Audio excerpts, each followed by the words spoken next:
देख रहे हैं इंडार्क राजकुमार के साथ। इंडार्क की आज की कहानी में आगे बढ़ने से पहले अगर आपने हमारा चैनल अभी तक सब्सक्राइब नहीं किया है तो कर लें और साथ ही बेल आइकन को भी ज़रूर दबाएं।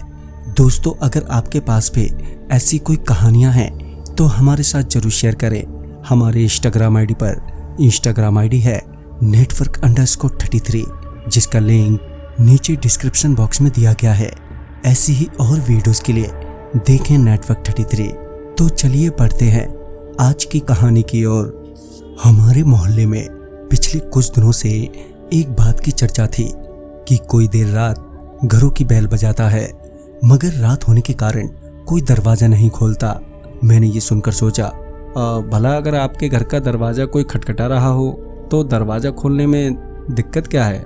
उसी रात करीब 2:30 बजे के बीच किसी ने मेरे घर की डोरबेल बजाई। मैंने दरवाजा खोला तो सामने एक आदमी और एक औरत को कपकपाते हुए पाया। वो दोनों पूरे भीगे हुए थे। तभी उस आदमी ने बताया कि उनकी गाड़ी का एक्सीडेंट हो गया है, क्या आपके यहाँ से एक कॉल कर सकते हैं। मैंने इस पर कहा, हाँ क्यों नहीं, आइए अंदर आइए। तभी मैंने उन्हें अपना फ़ोन दिया और उनके लिए तौलिया लाने अपने रूम में चला गया। जब मैं वापस आया तो वो बोले कि फ़ोन नहीं लग रहा है।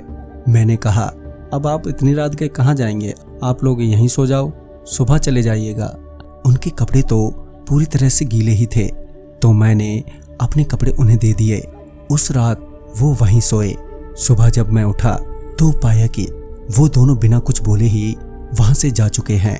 इसी बीच मेरे घर की मेड आई और वो घर का काम करने लगी।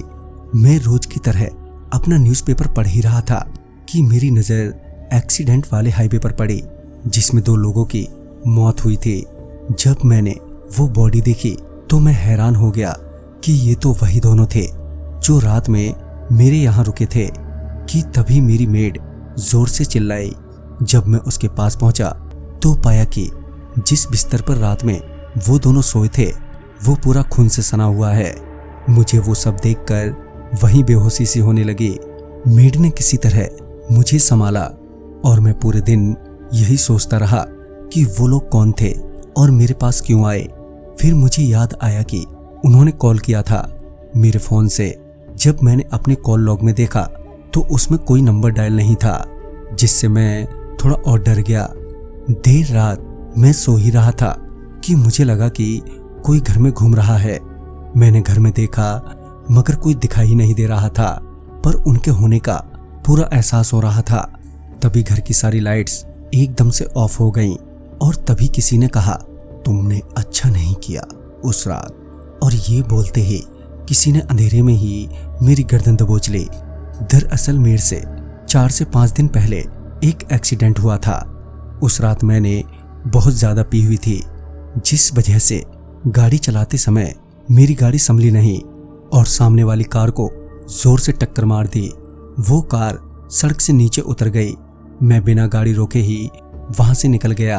उसी रात मैं डरा सहमा अपने किए की माफ़ी मांगने लगा, मगर उसने मुझे ऐसे पटका कि मेरी आंख जब खुली तो मैं हॉस्पिटल में था और मेरा पूरा शरीर पैरालाइज हो चुका था। मैं अभी भी किसी मुर्दे की तरह अपने बिस्तर पर ही पड़ा रहता हूँ। मुझे अपने किए पर पछतावा है। तो दोस्तों, इस कहानी में बस इतना ही। कहानी आपको पसंद आई हो तो लाइक शेयर करें और साथ ही हमें कमेंट बॉक्स में ज़रूर बताएं। तो मैं आपका दोस्त राजकुमार जल्दी ही मिलूंगा आप ही की भेजी हुई एक नई कहानी के साथ। तब तक के लिए बाय एंड टेक केयर।